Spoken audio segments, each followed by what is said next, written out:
Bleak House by Charles Dickens. Chapter 8. Covering a Multitude of Sins. It was interesting, when I dressed before daylight, to peep out of window, where my candles were reflected in the black panes like two beacons, and finding all beyond still enshrouded in the indistinctness of last night, to watch how it turned out when the day came on.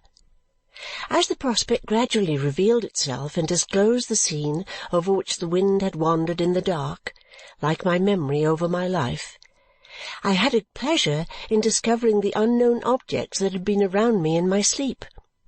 At first they were faintly discernible in the mist, and above them the later stars still glimmered.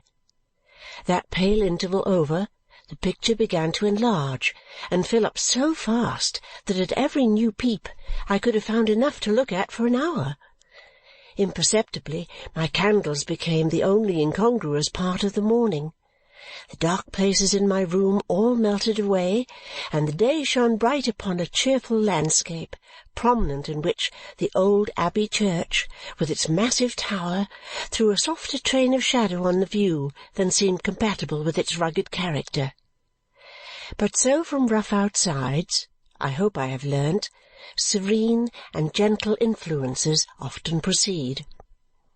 Every part of the house was in such order, and every one was so attentive to me, that I had no trouble with my 2 bunches of keys, though what with trying to remember the contents of each little store-room drawer and cupboard, and what with making notes on a slate about jams and pickles and preserves and bottles and glass and china and a great many other things, and what with being generally a methodical, old-maidish sort of foolish little person, I was so busy that I could not believe it was breakfast-time when I heard the bell ring. Away I ran, however, and made tea, as I had already been installed into the responsibility of the teapot. And then, as they were all rather late and nobody was down yet, I thought I would take a peep at the garden and get some knowledge of that too. I found it quite a delightful place. In front, the pretty avenue and drive by which we had approached, and where, by the by, we had cut up the gravel so terribly with our wheels that I asked the gardener to roll it. At the back, the flower garden, with my darling at her window up there, throwing it open to smile out at me as if she would have kissed me from that distance. Beyond the flower garden was a kitchen garden, and then a paddock, and then a snug little rick-yard, and then a dear little farm-yard. As to the house itself, with its 3 peaks in the roof, its various-shaped windows, some so large, some so small, and all so pretty, its trellis-work against the south front for roses and honeysuckle, and its homely, comfortable, welcoming look, it was, as Ada said when she came out to meet me with her arm through that of its master, worthy of her cousin John, a bold thing to say, though he only pinched her dear cheek for it. Mr. Skimpole was as agreeable at breakfast as he had been overnight. There was honey on the table, and it led him into a discourse about bees. He had no objection to honey, he said, and I should think he had not, for he seemed to like it, but he protested against the overweening assumptions of bees. He didn't at all see why the busy bee should be proposed as a model to him. He supposed the bee liked to make honey, or he wouldn't do it. Nobody asked him. It was not necessary for the bee to make such a merit of his tastes. If every confectioner went buzzing about the world, banging against everything that came in his way, and egotistically calling upon everybody to take notice that he was going to his work, and must not be interrupted, the world would be quite an unsupportable place. Then, after all, it was a ridiculous position to be smoked out of your fortune with brimstone as soon as you had made it. You would have a very mean opinion of a Manchester man if he spun cotton for no other purpose.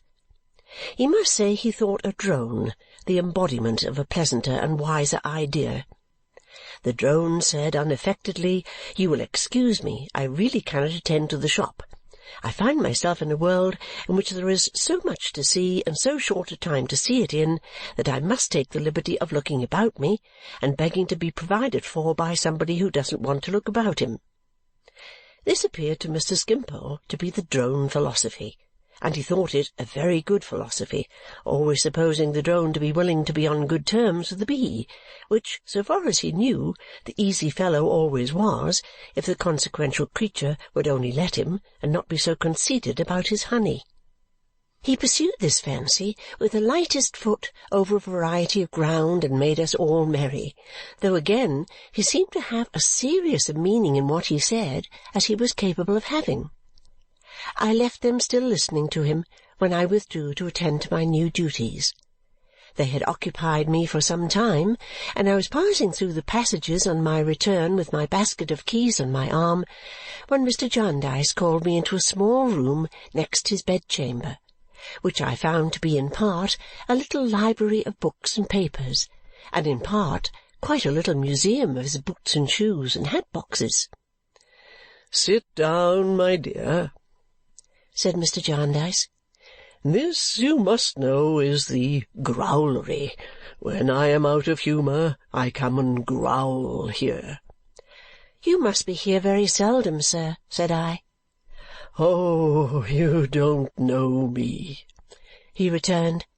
"When I am deceived or disappointed in the wind, and it's easterly, I take refuge here.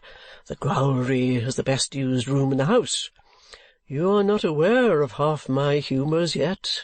My dear, how you are trembling!" I could not help it. I tried very hard, but being alone with that benevolent presence, and meeting his kind eyes, and feeling so happy and so honoured there, and my heart so full, I kissed his hand. I don't know what I said, or even that I spoke. He was disconcerted and walked to the window, I almost believed with an intention of jumping out, until he turned, and I was reassured by seeing in his eyes what he had gone there to hide. He gently patted me on the head, and I sat down. "There, there," he said. "That's over. Pooh! Don't be foolish." "It shall not happen again, sir," I returned. "But at first it is difficult." "Nonsense," he said. "It's easy, easy. Why not?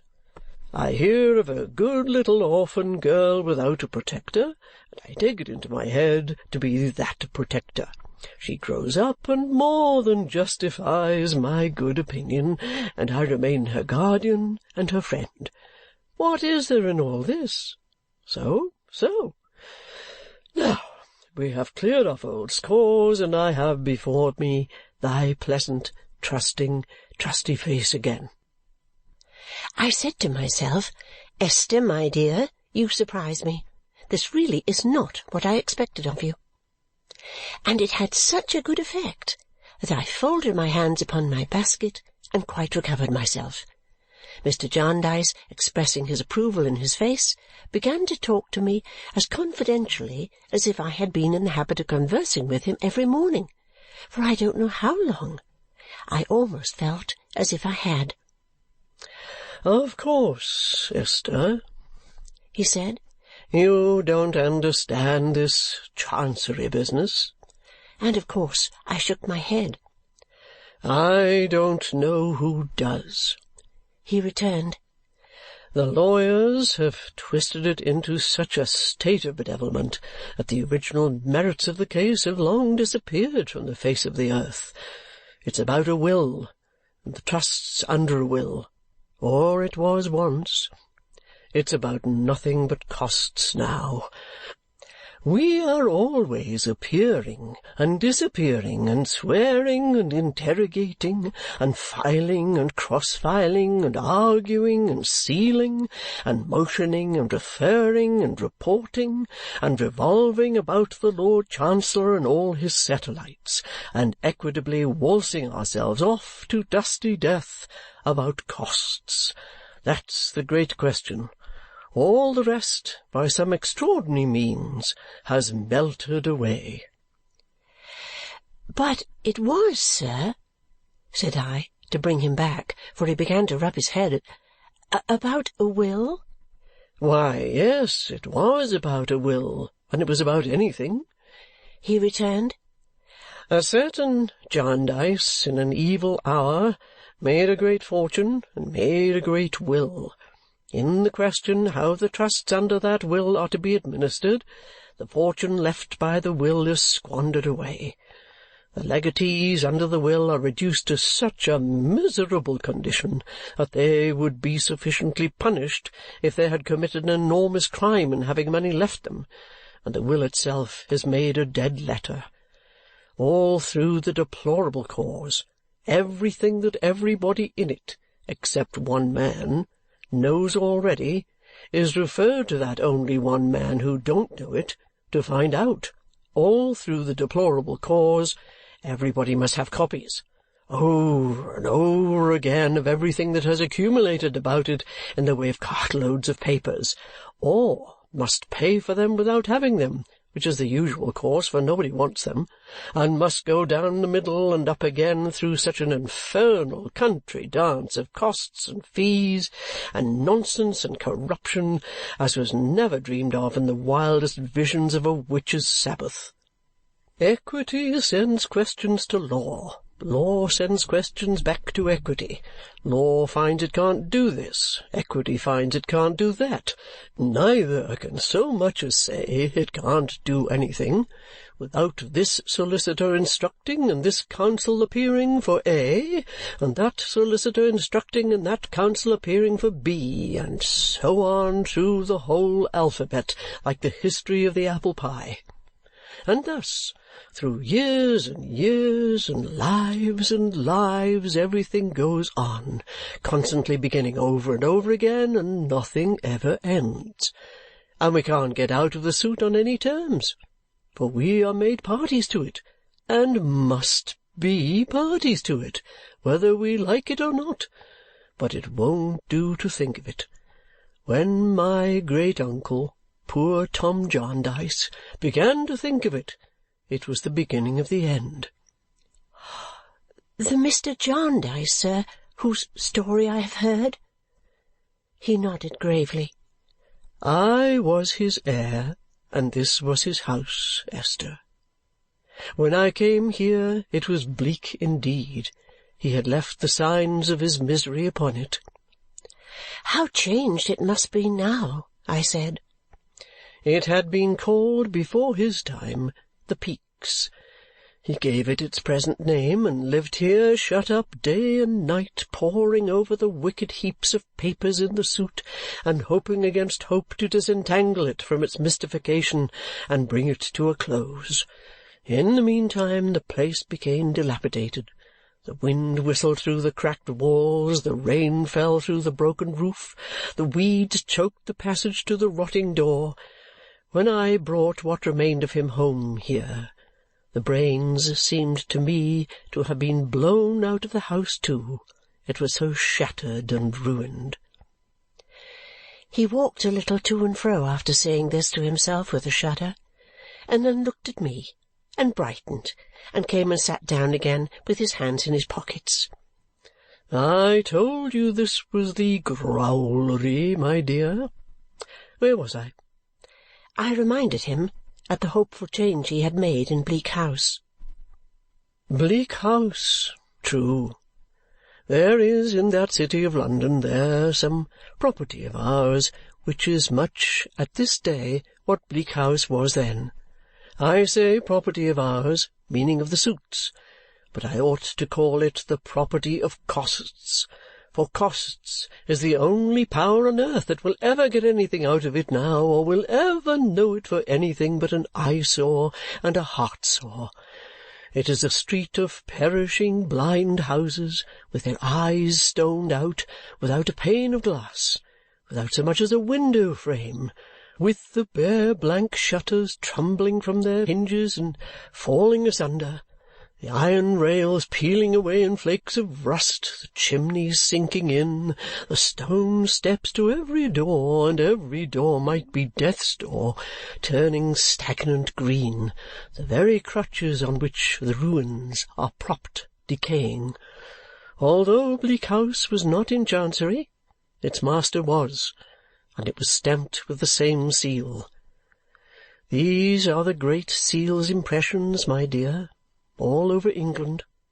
The children know them." "How changed it is!" I said again. "Why, so it is," he answered much more cheerfully.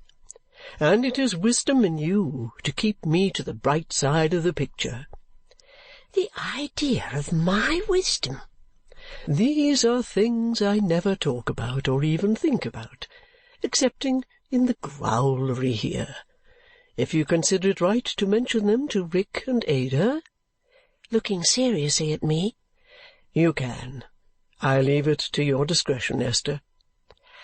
"I hope, sir," said I. "I think you had better call me guardian, my dear." I felt that I was choking again. I taxed myself with it. "Esther, now you know you are." When he feigned to say this slightly, as if it were a whim instead of a thoughtful tenderness, but I gave the housekeeping keys the least shake in the world as a reminder to myself, and folding my hands in a still more determined manner on the basket, looked at him quietly. "I hope, guardian," said I, "that you may not trust too much to my discretion. I hope you may not mistake me. I am afraid it will be a disappointment to you to know that I am not clever, but it really is the truth, and you would soon find it out if I had not the honesty to confess it." He did not seem at all disappointed. Quite the contrary. He told me, with a smile all over his face, that he knew me very well indeed, and that I was quite clever enough for him. "I hope I may turn out so," said I, "but I am much afraid of it, guardian." "You are clever enough to be the good little woman of our lives here, my dear," he returned playfully. "The little old woman of the child's, I don't mean Skimpole's, rhyme. Little old woman, and whither so high? To sweep the cobwebs out of the sky. You will sweep them so neatly out of our sky in the course of your housekeeping, Esther, that one of these days we shall have to abandon the growlery and nail up the door." This was the beginning of my being called old woman, and little old woman, and cobweb, and Mrs. Shipton, and Mother Hubbard, and Dame Durden, and so many names of that sort that my own name soon became quite lost among them. "However," said Mr. Jarndyce, "to return to our gossip. Here's Rick, a fine young fellow full of promise. What's to be done with him?" "Oh, my goodness! The idea of asking my advice on such a point!" "Here he is, Esther," said Mr. Jarndyce, comfortably putting his hands into his pockets and stretching out his legs. "He must have a profession. He must make some choice for himself. There will be a world more wigglomeration about it, I suppose, but it must be done." "More what, guardian?" said I. "More wigglomeration," said he. "It's the only name I know for the thing. He is a ward in Chancery, my dear. Kenge and Carboy will have something to say about it. Master somebody. A sort of ridiculous sexton digging graves for the merits of causes in a back room at the end of Quality Court. Chancery Lane will have something to say about it. Council will have something to say about it. The Chancellor will have something to say about it. The satellites will have something to say about it. They will all have to be handsomely feed, all round, about it. The whole thing will be vastly ceremonious, wordy, unsatisfactory, and expensive, and I call it, in general, wigglomeration. How mankind ever came to be afflicted with wigglomeration, or for whose sins these young people ever fell into a pit of it, I don't know. So it is." He began to rub his head again and to hint that he felt the wind. But it was a delightful instance of his kindness towards me that whether he rubbed his head, or walked about, or did both, his face was sure to recover its benignant expression as it looked at mine, and he was sure to turn comfortable again and put his hands in his pockets and stretch out his legs. "Perhaps it would be best, first of all," said I, "to ask Mr. Richard what he inclines to himself." "Exactly so," he returned. "That's what I mean. You know, just accustom yourself to talk it over, with your tact and in your quiet way, with him and Ada, and see what you all make of it. We are sure to come at the heart of the matter by your means, little woman." I was really frightened at the thought of the importance I was attaining and the number of things that were being confided to me. I had not meant this at all. I had meant that he should speak to Richard, but of course I said nothing in reply except that I would do my best, though I feared, I really felt it necessary to repeat this, that he thought me much more sagacious than I was, at which my guardian only laughed the pleasantest laugh I ever heard. "Come," he said, rising and pushing back his chair. "I think we may have done with the growlery for one day. Only a concluding word, Esther, my dear. Do you wish to ask me anything?" He looked so attentively at me that I looked attentively at him and felt sure I understood him. "About myself, sir?" said I. "Yes." "Guardian," said I, venturing to put my hand, which was suddenly colder than I could have wished, in his, "nothing. I am quite sure that if there were anything I ought to know, or had any need to know, I should not have to ask you to tell it to me. If my whole reliance and confidence were not placed in you, I must have a hard heart indeed. I have nothing to ask you, nothing in the world." He drew my hand through his arm, and we went away to look for Ada. From that hour I felt quite easy with him, quite unreserved, quite content to know no more, quite happy. We lived at first rather a busy life at Bleak House, for we had to become acquainted with many residents in and out of the neighbourhood who knew Mr. Jarndyce. It seemed to Ada and me that everybody knew him who wanted to do anything with anybody else's money. It amazed us when we began to sort his letters and to answer some of them for him in the growlery of a morning, to find how the great object of the lives of nearly all his correspondents appeared to be to form themselves into committees for getting in and laying out money. The ladies were as desperate as the gentlemen.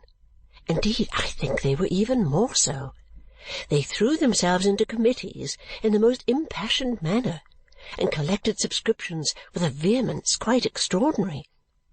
It appeared to us that some of them must pass their whole lives in dealing out subscription cards to the whole post-office directory, shilling cards, half-crown cards, half-sovereign cards, penny cards.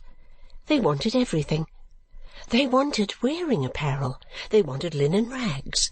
They wanted money. They wanted coals. They wanted soup. They wanted interest. They wanted autographs. They wanted flannel. They wanted whatever Mr. Jarndyce had, or had not. Their objects were as various as their demands. They were going to raise new buildings. They were going to pay off debts on old buildings. They were going to establish in a picturesque building, engraving of proposed west elevation attached, the Sisterhood of Mediaeval Marys. They were going to give a testimonial to Mrs. Jellyby. They were going to have their secretary's portrait painted and presented to his mother-in-law, whose deep devotion to him was well known. They were going to get up everything, I really believe, from 500,000 tracts to an annuity, and from a marble monument to a silver teapot. They took a multitude of titles. They were the women of England, the daughters of Britain, the sisters of all the cardinal virtues, separately, the females of America, the ladies of 100 denominations. They appeared to be always excited about canvassing and electing. They seemed, to our poor wits, and according to their own accounts, to be constantly polling people by tens of thousands, yet never bringing their candidates in for anything. It made our heads ache to think, on the whole, what feverish lives they must lead. Among the ladies who were most distinguished for this rapacious benevolence, if I may use the expression, was a Mrs. Pardiggle, who seemed, as I judge from the number of her letters to Mr. Jarndyce, to be almost as powerful a correspondent as Mrs. Jellyby herself. We observed that the wind always changed when Mrs. Pardiggle became the subject of conversation, and that it invariably interrupted Mr. Jarndyce and prevented his going any farther. When he had remarked that there were two classes of charitable people, one the people who did a little and made a great deal of noise, the other the people who did a great deal and made no noise at all. We were therefore curious to see Mrs. Pardiggle, suspecting her to be a type of the former class, and were glad when she called one day with her 5 young sons. She was a formidable style of lady with spectacles, a prominent nose, and a loud voice, who had the effect of wanting a great deal of room. And she really did, for she knocked down little chairs with her skirts that were quite a great way off. As only Ada and I were at home, we received her timidly, for she seemed to come in like cold weather and to make the little Pardiggles blue as they followed. "These young ladies," said Mrs. Pardiggle with great volubility after the first salutations, "are my 5 boys. You may have seen their names in a printed subscription list, perhaps more than one, in the possession of our esteemed friend Mr. Jarndyce. Egbert, my eldest, 12, is the boy who sent out his pocket-money to the amount of 5 and 3pence to the Tuckahoopoo Indians. Oswald, my second, 10 and a half, is the child who contributed 2 and 9pence to the great National Smithers Testimonial. Francis, my third, 9, 1 and 6pence halfpenny. Felix, my fourth, 7, 8pence to the superannuated widows. Alfred, my youngest, 5, has voluntarily enrolled himself in the infant bonds of joy and is pledged never through life to use tobacco in any form." We had never seen such dissatisfied children. It was not merely that they were weazened and shrivelled, though they were certainly that too, but they looked absolutely ferocious with discontent. At the mention of the Tuckahoopoo Indians, I could really have supposed Egbert to be one of the most baleful members of that tribe. He gave me such a savage frown. The face of each child, as the amount of his contribution was mentioned, darkened in a peculiarly vindictive manner, but his was by far the worst. I must except, however, the little recruit into the infant bonds of joy, who was stolidly and evenly miserable. "You have been visiting, I understand," said Mrs. Pardiggle, "at Mrs. Jellyby's." We said yes, we had passed one night there. "Mrs. Jellyby," pursued the lady, always speaking in the same demonstrative loud hard tone, so that her voice impressed my fancy as if it had a sort of spectacles on too.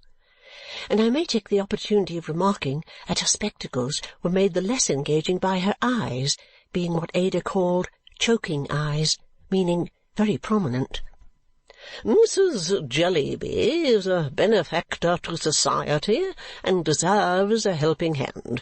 My boys have contributed to the African project, Egbert 1 and 6 being the entire allowance of 9 weeks, Oswald 1 and a penny halfpenny being the same, the rest according to their little means. Nevertheless, I do not go with Mrs. Jellyby in all things. I do not go with Mrs. Jellyby in her treatment of her young family. It has been noticed, it has been observed that her young family are excluded from participation in the objects to which she is devoted. She may be right, she may be wrong, but, right or wrong, this is not my course with my young family. I take them everywhere." I was afterwards convinced, and so was Ada, that from the ill-conditioned eldest child these words extorted a sharp yell. He turned it off into a yawn, but it began as a yell. They attend matins with me, very prettily done, at 6:30 in the morning, all the year round, including, of course, the depth of winter," said Mrs. Pardiggle rapidly, "and they are with me during the revolving duties of the day. I am a school lady, I am a visiting lady, I am a reading lady, I am a distributing lady, I am on the local linen box committee and many general committees, and my canvassing alone is very extensive, perhaps no one's more so.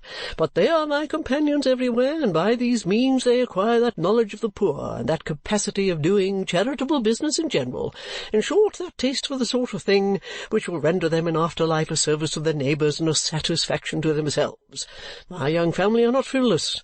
They expend the entire amount of their allowance in subscriptions under my direction, and they have attended as many public meetings and listened to as many lectures, orations, and discussions as generally fall to the lot of few grown people.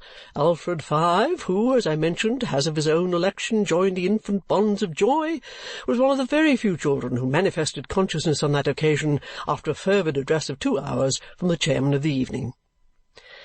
Alfred glowered at us as if he never could or would forgive the injury of that night. "You may have observed, Miss Summerson," said Mrs. Pardiggle, "in some of the lists to which I have referred, in the possession of our esteemed friend Mr. Jarndyce, that the names of my young family are concluded with the name of O. A. Pardiggle, F.R.S., £1. That is their father. We usually observe the same routine. I put down my mite first, then my young family unroll their contributions according to their ages and their little means, and then Mr. Pardiggle brings up the rear. Mr. Pardiggle is happy to throw in his limited donation under my direction, and thus things are made not only pleasant to ourselves, but, we trust, improving to others." "Suppose Mr. Pardiggle were to dine with Mr. Jellyby, and suppose Mr. Jellyby were to relieve his mind after dinner to Mr. Pardiggle, would Mr. Pardiggle in return make any confidential communication to Mr. Jellyby?" I was quite confused to find myself thinking this, but it came into my head. "You are very pleasantly situated here," said Mrs. Pardiggle. We were glad to change the subject, and going to the window, pointed out the beauties of the prospect, on which the spectacles appeared to me to rest with curious indifference. "You know Mr. Gusher?" said our visitor. We were obliged to say that we had not the pleasure of Mr. Gusher's acquaintance. "The loss is yours, I assure you," said Mrs. Pardiggle with her commanding deportment. "He is a very fervid, impassioned speaker, full of fire, stationed in a waggon on this lawn now, which from the shape of the land is naturally adapted to a public meeting. He would improve almost any occasion you could mention for hours and hours. By this time, young ladies," said Mrs. Pardiggle, moving back to her chair and overturning, as if by invisible agency, a little round table at a considerable distance with my work-basket on it, "by this time you have found me out, I dare say?" This was really such a confusing question that Ada looked at me in perfect dismay. As to the guilty nature of my own consciousness, after what I had been thinking, it must have been expressed in the colour of my cheeks. "Found out, I mean," said Mrs. Pardiggle, "the prominent point in my character. I am aware that it is so prominent as to be discoverable immediately. I lay myself open to detection, I know. Well, I freely admit I am a woman of business. I love hard work. I enjoy hard work. The excitement does me good. I am so accustomed and inured to hard work that I don't know what fatigue is." We murmured that it was very astonishing and very gratifying, or something to that effect. I don't think we knew what it was either, but this is what our politeness expressed. "I do not understand what it is to be tired. You cannot tire me if you try," said Mrs. Pardiggle. "The quantity of exertion, which is no exertion to me, the amount of business, which I regard as nothing, that I go through sometimes astonishes myself. I have seen my young family and Mr. Pardiggle quite worn out with witnessing it, when I may truly say I have been as fresh as a lark." If that dark-visaged eldest boy could look more malicious than he had already looked, This was the time when he did it. I observed that he doubled his right fist and delivered a secret blow into the crown of his cap, which was under his left arm. "This gives me a great advantage when I am making my rounds," said Mrs. Pardiggle. "If I find a person unwilling to hear what I have to say, I tell that person directly, 'I am incapable of fatigue, my good friend. I am never tired, and I mean to go on until I have done.' It answers admirably. Miss Summerson, I hope I shall have your assistance in my visiting rounds immediately, and Miss Clare's very soon." At first I tried to excuse myself for the present on the general ground of having occupations to attend to which I must not neglect. But as this was an ineffectual protest, I then said, more particularly, that I was not sure of my qualifications, that I was inexperienced in the art of adapting my mind to minds very differently situated and addressing them from suitable points of view, that I had not that delicate knowledge of the heart which must be essential to such a work, that I had much to learn myself before I could teach others, and that I could not confide in my good intentions alone. For these reasons I thought it best to be as useful as I could, and to render what kind services I could to those immediately about me, and to try to let that circle of duty gradually and naturally expand itself. All this I said with anything but confidence, because Mrs. Pardiggle was much older than I, and had great experience, and was so very military in her manners. "You are wrong, Miss Summerson," said she. "But perhaps you are not equal to hard work or the excitement of it, and that makes a vast difference. If you would like to see how I go through my work, I am now about, with my young family, to visit a brickmaker in the neighbourhood, a very bad character, and shall be glad to take you with me. Miss Clare also, if she will do me the favour." Ada and I interchanged looks, and as we were going out in any case, accepted the offer.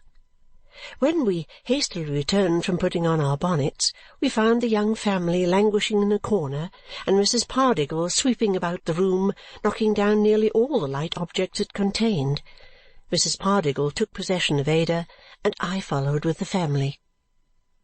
Ada told me afterwards that Mrs. Pardiggle talked in the same loud tone that indeed I overheard all the way to the brickmaker's, about an exciting contest which she had for 2 or 3 years waged against another lady relative to the bringing in of their rival candidates for a pension somewhere. There had been a quantity of printing and promising and proxying and polling, and it appeared to have imparted great liveliness to all concerned, except the pensioners, who were not elected yet. I am very fond of being confided in by children, and am happy in being usually favoured in that respect. But on this occasion it gave me great uneasiness. As soon as we were out of doors, Egbert, with the manner of a little footpad, demanded a shilling of me, on the ground that his pocket-money was boned from him. On my pointing out the great impropriety of the word, especially in connexion with his parent, for he added sulkily, "by her," he pinched me and said, "Oh, then now, who are you? You wouldn't like it, I think. What does she make a sham for, and pretend to give me money and take it away again? Why do you call it my allowance and never let me spend it?" These exasperating questions so inflamed his mind and the minds of Oswald and Francis that they all pinched me at once, and in a dreadfully expert way, screwing up such little pieces of my arms that I could hardly forbear crying out. Felix at the same time stamped upon my toes, and the Bond of Joy, who on account of always having the whole of his little income anticipated, stood in fact pledged to abstain from cakes as well as tobacco, so swelled with grief and rage when we passed a pastry-cook's shop that he terrified me by becoming purple. I never underwent so much, both in body and mind, in the course of a walk with young people as from these unnaturally constrained children when they paid me the compliment of being natural. I was glad when we came to the brickmaker's house, though. It was one of a cluster of wretched hovels in a brick field, with pigsties close to the broken windows, and miserable little gardens before the doors, growing nothing but stagnant pools. Here and there an old tub was put to catch the droppings of rain-water from a roof, or they were banked up with mud into a little pond, like a large dirt pie.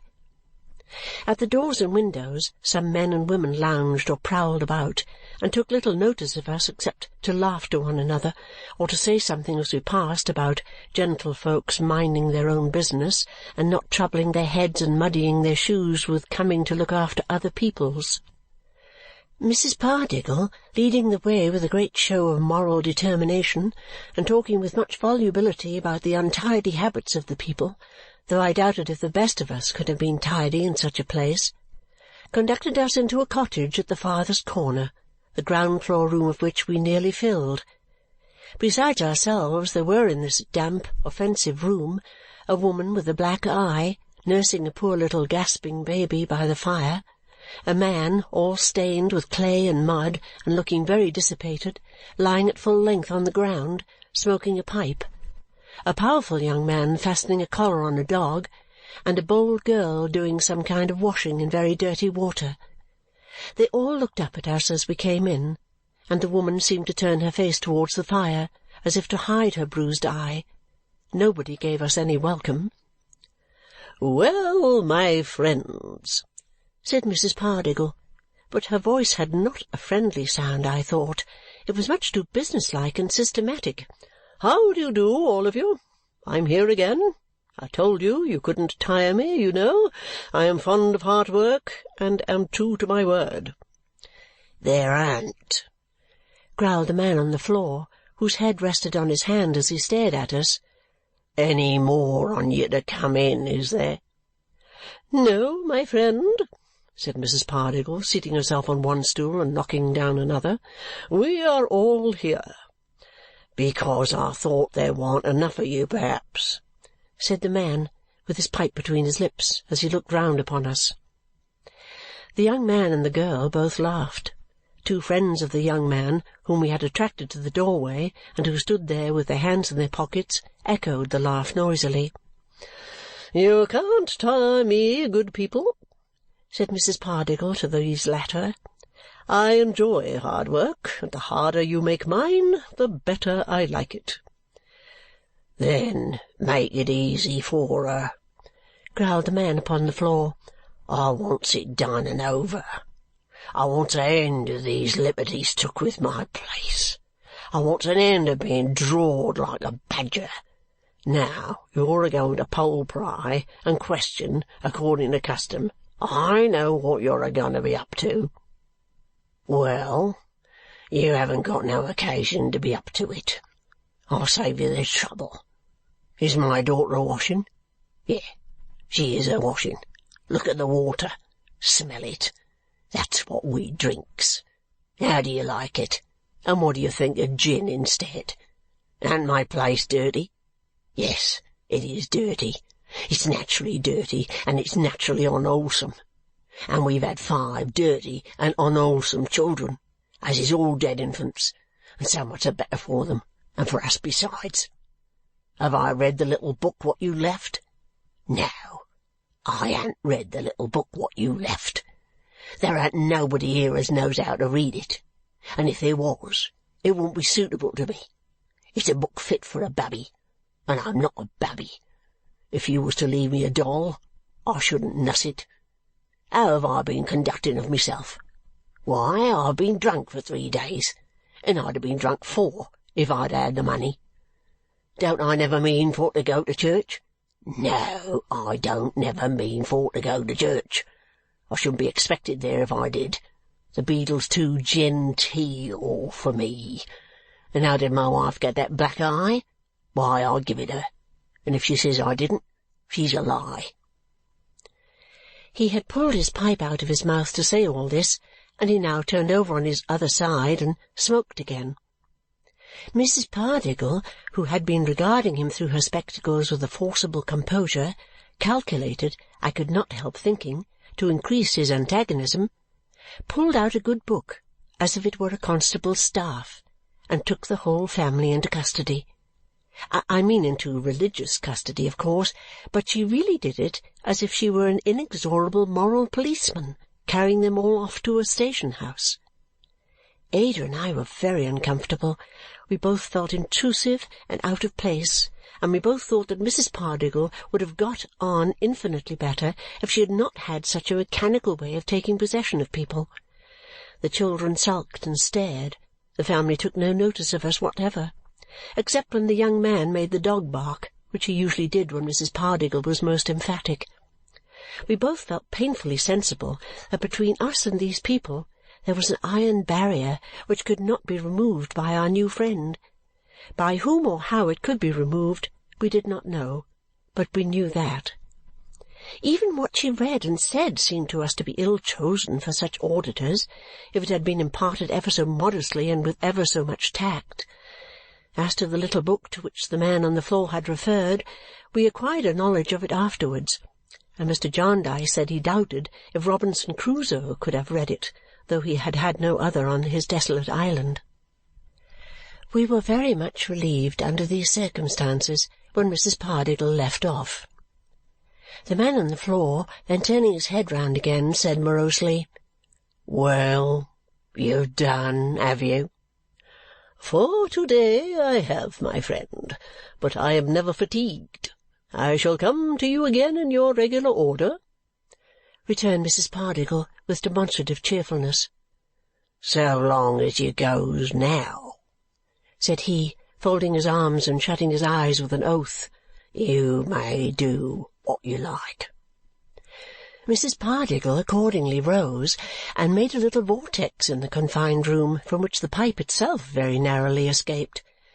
Taking one of her young family in each hand and telling the others to follow closely, and expressing her hope that the brickmaker and all his house would be improved when she saw them next, she then proceeded to another cottage.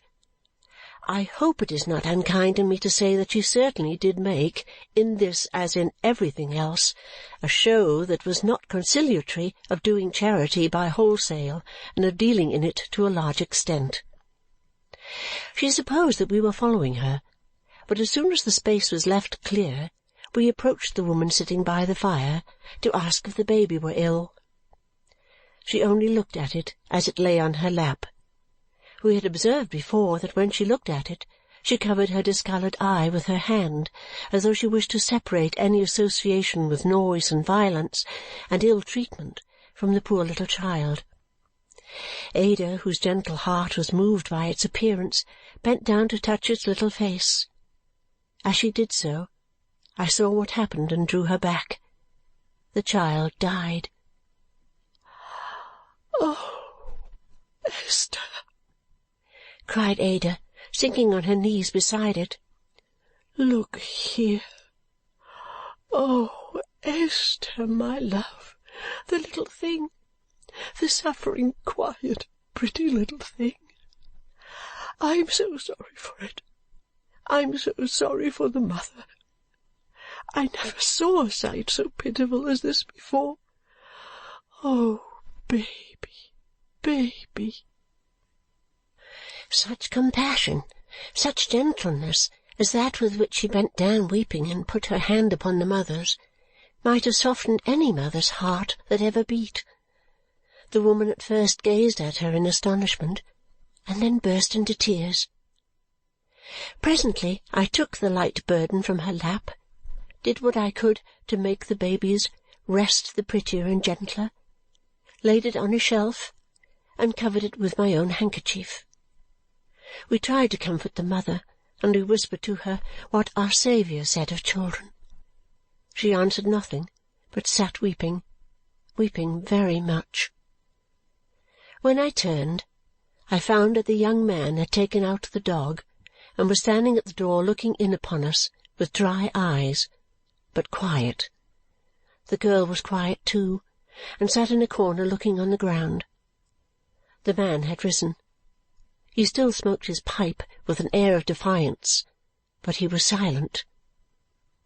An ugly woman, very poorly clothed, hurried in while I was glancing at them, and coming straight up to the mother, said, "Jenny, Jenny!" The mother rose on being so addressed and fell upon the woman's neck. She also had upon her face and arms the marks of ill usage. She had no kind of grace about her but the grace of sympathy. But when she condoled with the woman, and her own tears fell, she wanted no beauty. I say condoled, but her only words were, "Jenny, Jenny." All the rest was in the tone in which she said them. I thought it very touching to see these two women, coarse and shabby and beaten, so united, to see what they could be to one another, to see how they felt for one another, how the heart of each to each was softened by the hard trials of their lives. I think the best side of such people is almost hidden from us. What the poor are to the poor is little known, excepting to themselves and God. We felt it better to withdraw and leave them uninterrupted. We stole out quietly and without notice from any one except the man.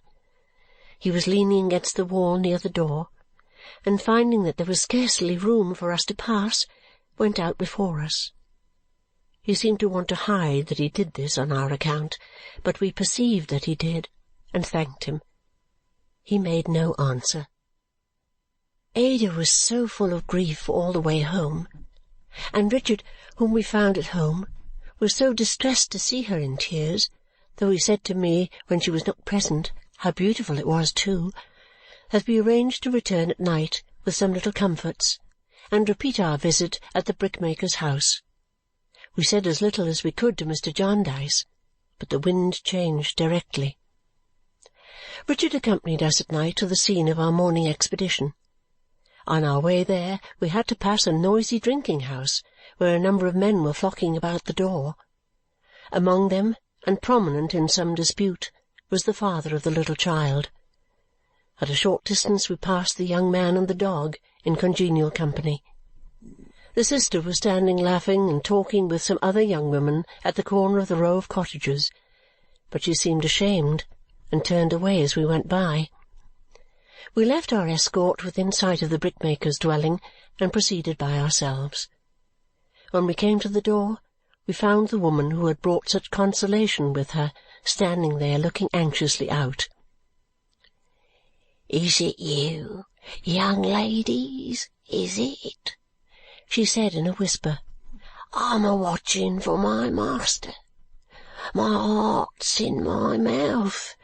If he was to catch me away from home, he'd pretty near murder me." "Do you mean your husband?" said I. "Yes, miss, my master. Jenny's asleep, quite worn out. She scarcely had the child off her lap, poor thing, these 7 days and nights, except when I've been able to take it for a minute or two." As she gave way for us, she went softly in and put what we had brought near the miserable bed on which the mother slept. No effort had been made to clean the room. It seemed in its nature almost hopeless of being clean, but the small waxen form from which so much solemnity diffused itself had been composed afresh, and washed, and neatly dressed in some fragments of white linen, and on my handkerchief, which still covered the poor baby, a little bunch of sweet herbs had been laid by the same rough, scarred hands, so lightly, so tenderly. "May heaven reward you," we said to her. "You are a good woman." "Me, young ladies?" she returned with surprise. "Hush, Jenny, Jenny." The mother had moaned in her sleep and moved. The sound of the familiar voice seemed to calm her again. She was quiet once more. How little I thought when I raised my handkerchief to look upon the tiny sleeper underneath, and seemed to see a halo shine around the child through Ada's drooping hair as her pity bent her head. How little I thought in whose unquiet bosom that handkerchief would come to lie after covering the motionless and peaceful breast! I only thought that perhaps the angel of the child might not be all unconscious of the woman who replaced it with so compassionate a hand, not all unconscious of her presently when we had taken leave, and left her at the door, by turns looking and listening in terror for herself, and saying in her old soothing manner, "Jenny, Jenny!" End of chapter 8.